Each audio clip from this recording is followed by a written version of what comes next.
Buenas tardes, estimada profesora, estimados compañeros. El día de hoy voy a disertar sobre lo que es la Venezuela rentista.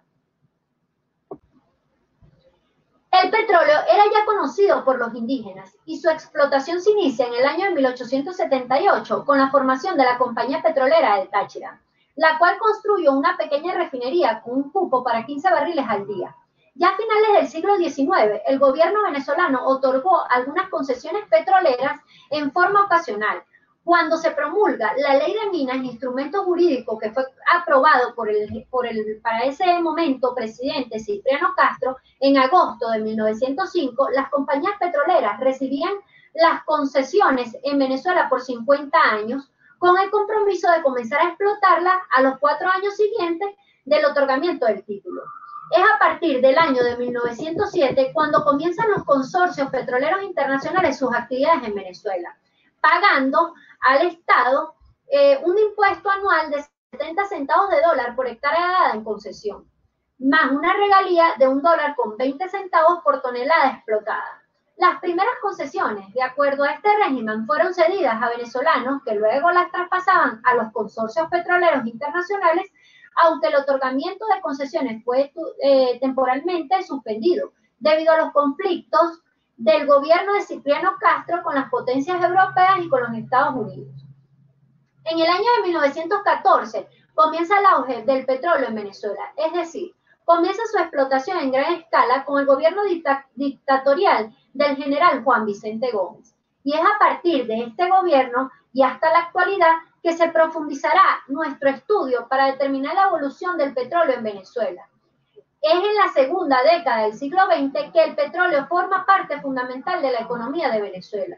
Los ingresos provenientes del petróleo desplazan en primer lugar a los ingresos provenientes del café, el cacao, la agricultura y la ganadería. Y en la actualidad se puede definir Venezuela como un país monoproductor a raíz de las políticas impuestas por nuestros gobernantes. La producción petrolera en el país representó tantos cambios como permanencias en la economía nacional. Cambios porque constituyó el tránsito a una economía centrada en una actividad poco tecnificada, de productividad en franco descenso y en manos de los nacionales, a una tecnología de punta, productividad creciente y realizada por empresas y manos de obra extranjera. Permanencias porque siguió siendo una economía del sector primario, monoproductora, dependiente de la dinámica del precio internacional de una materia prima e importadora por excelencia.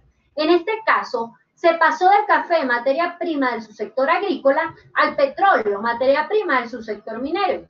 Y de allí curso la base. En cuanto al destino de la renta petrolera, Batista y Monmer, en 2006, dicen que los recursos provenientes de la renta petrolera no deben tener otro destino que el desarrollo industrial y agrícola del país.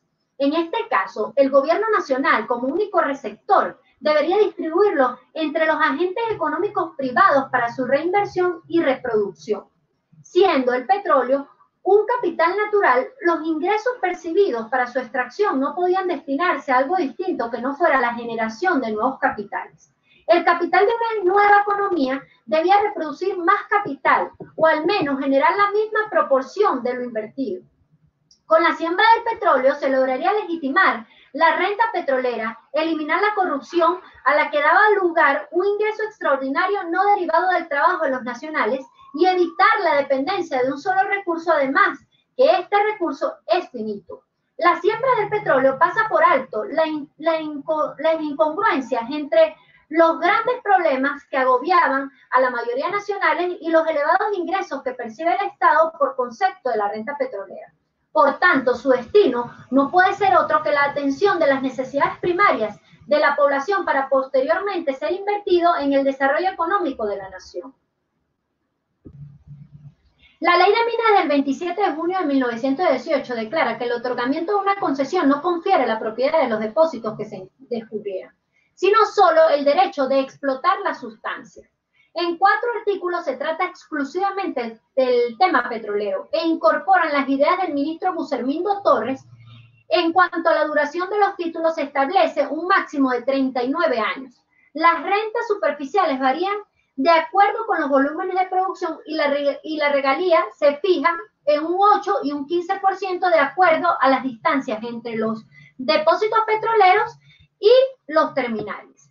El reglamento sobre el carbón, petróleo y sustancias similares proponía que la superficie de exploración no debería ser mayor a 15.000 hectáreas y de que ellas, la mitad pasaba a ser parte de la Reserva Nacional y por tanto solo podría explotar 7.5 mil hectáreas, y señalaba que la misma persona o compañía no podía obtener directamente o por traspaso más de 40.000 hectáreas. Pero también permite la exoneración del impuesto a la importación de la industria petrolera, que luego sería extendido de manera muy liberal.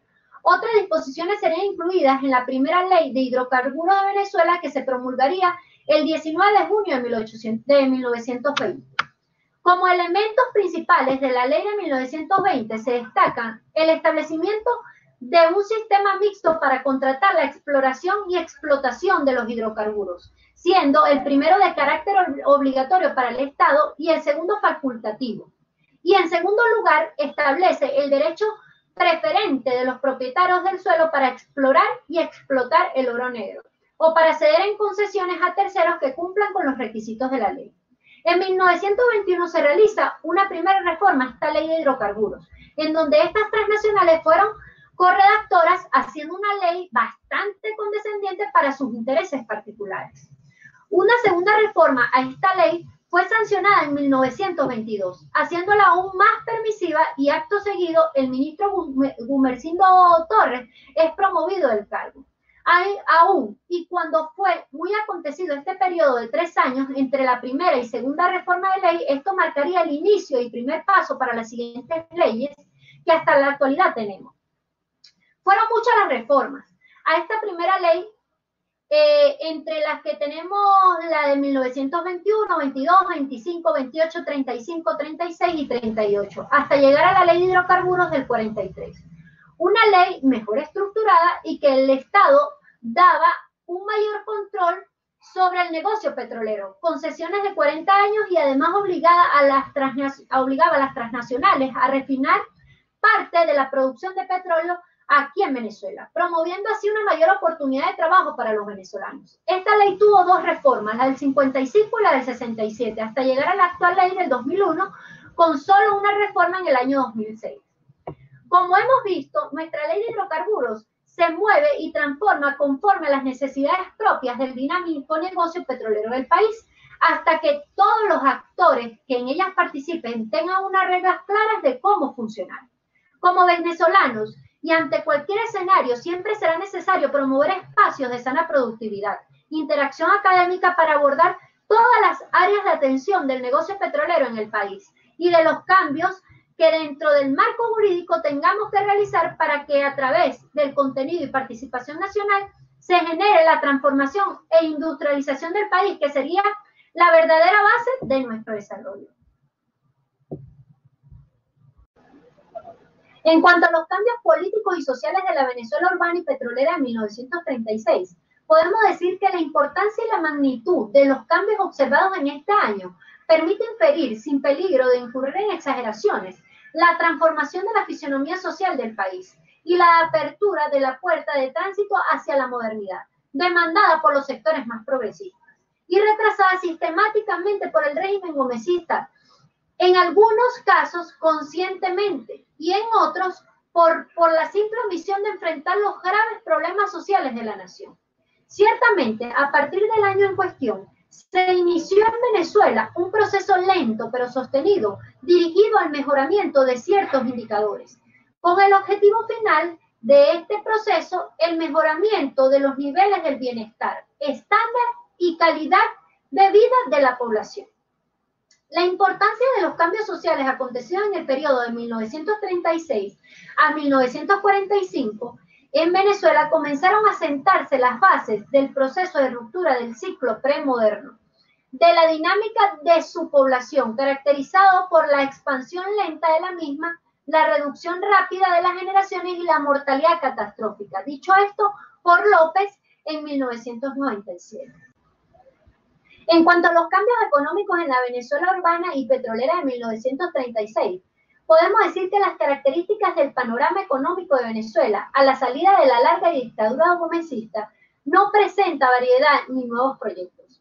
Toda la base económica se basaba en el sistema monoproductor y no daba oportunidades para la diversificación económica del país, pues las políticas que hasta 1936 se habían implementado tenían como propósito específico robustecer el sistema económico con las entradas provenientes de los hidrocarburos, lo que garantizaban buenas y abundantes entradas al fisco nacional para el tiempo de las exposiciones.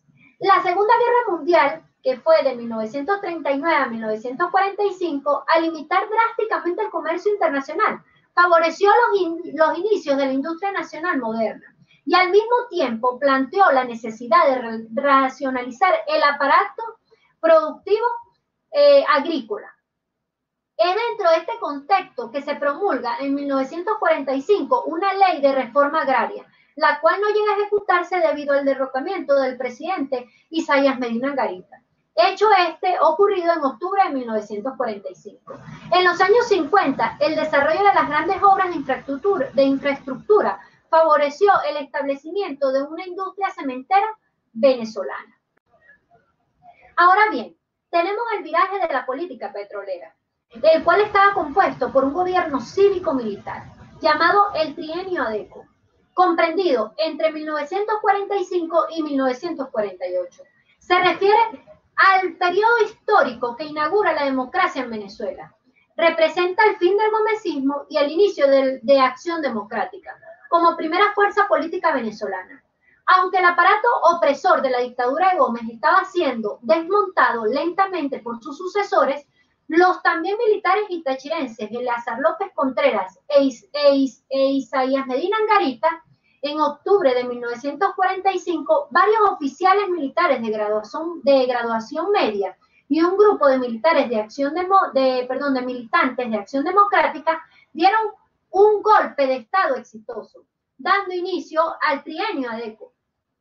Durante este periodo, Venezuela experimentó una apertura democrática sin precedentes, eligiéndose una asamblea constituyente que elaboró la Constitución de Venezuela en 1947 y realizándose las primeras elecciones presidenciales universales, secretas y directas, resultando electo el novelista Rómulo Gallegos. En este contexto, hay un aspecto que consideramos importante en una de las políticas del trienio en materia petrolera, lo que en el discurso oficial de 1947-1948 se denominó el 50-50, por el cual los beneficios de la comercialización del crudo se repartirían a partes iguales entre el Estado venezolano y las compañías. En la vocería oficial venezolana, esta estrategia se definía como una conquista lograda en la gestión de estos gobiernos iniciales del Partido Acción Democrática, y que según figuras claves como el ministro de Fomento de la Junta, Juan Pablo Pérez Alfonso, superaba a las leyes de impuestos sobre la renta y de hidrocarburos de Medina Angarita. En cuanto a los cambios políticos y sociales de 1958, la historia de Venezuela para este año comprende el periodo democrático iniciado tras el derrocamiento de la dictadura militar de Marcos Pérez Jiménez. Las reglas del juego fundamentales del ordenamiento sociopolítico venezolano fueron implantadas o propuestas a mediados de los años 40 y ratificadas con modificaciones más o menos significativas según áreas específicas a partir de 1958. El retorno a la democracia luego de la caída de Pérez Jiménez en 1958 significó retomar la senda del pluralismo político, pero también supuso cuestionar la forma de cómo el mismo había sido comprendido y puesto en marcha entre 1945 y 1948. A partir de 1958 se establecieron acuerdos entre diversos sectores sociopolíticos en torno a la formulación de reglas formales e informales fundamentales para el funcionamiento del orden democrático, algunos de las cuales quedaron consagrados en el texto escrito y legales. La renta petrolera se convirtió en el factor dinamizador de la economía nacional, siendo hasta esta fecha, 1958, el mismo Estado monoproductor, o sea, dependiente de la renta petrolera. En cuanto al pacto de Punto Fijo, Rómulo Betancourt es investido como presidente en 1959. Le sigue Raúl Leoni en 1964, Rafael Caldera en 1969, Carlos Andrés Pérez en 1974, Luis Herrera Campi en 1979, Jaime Lucinchi en 1984 y nuevamente Carlos Andrés Pérez en 1989. Periodo que no completará por el antejuicio de mérito y posterior enjuiciamiento por malversación. Lo que vemos en común en estos mandatarios es que pertenecían al partido Acción Democrática y COPEI. Entonces, esta estabilidad se basó en el pacto de Punto Fijo, donde se excluyó al Partido Comunista de Venezuela, que asume la lucha armada en contra del pacto, ya que según ellos la represión y el pacto no permitían una participación democrática. A este alzamiento se le suma el movimiento de izquierda revolucionaria, división del partido Acción Democrática. Estos partidos se pacificaron en el gobierno de Rafael Caldera, aunque se mantuvieron otros movimientos como Bandera Roja y el Partido de Revolución Venezolana. Durante el mandato de Rómulo Betancourt tuvo que enfrentar los ataques del movimiento de extrema derecha, de los cuales destaca el alzamiento de San Cristóbal y de la extrema izquierda traducido en motines callejeros y movimientos insurreccionales, como el protagonizado en la base naval de Carúpano. Coincidieron estos movimientos subversivos con una crisis económica que Rómulo Betancourt trató de apalear con algunas medidas como la Ley de Reforma Agraria, dictada por el Congreso Nacional el 22 de febrero de 1960. La creación de la Corporación Venezolana del Petróleo el 19 de abril de 1960 y la creación de la Corporación Venezolana de Guayana el 25 de diciembre de 1960. El 11 de marzo de 1964 asumió la primera magistratura Raúl Leoni. Su gobierno se caracterizó por acentuar los rasgos de política social, económica y cultural de su antecesor. Durante su mandato incrementó el 98% del presupuesto de educación, promulgó la Ley de Seguridad Social, inauguró la Universidad Simón Bolívar y el puente de Angostura sobre el río del Orinoco. Ya para concluir, el rol de los partidos políticos y otros actores en la democracia representativa aseguró la confianza de la población en los mecanismos de la democracia representativa, mediante el respeto a la regla de la mayoría de las elecciones de las autoridades gubernamentales, garantizando la regularidad y el respeto a las elecciones. No obstante, la crisis fiscal, la desigualdad socioeconómica, el centralismo, el clientelismo, la partidización de las instituciones y decisiones, la ineficiencia en el uso de los recursos, la corrupción administrativa también resultaron como consecuencia de la operación de este modelo. Espero haya sido útil esta disertación y muchas gracias por su atención.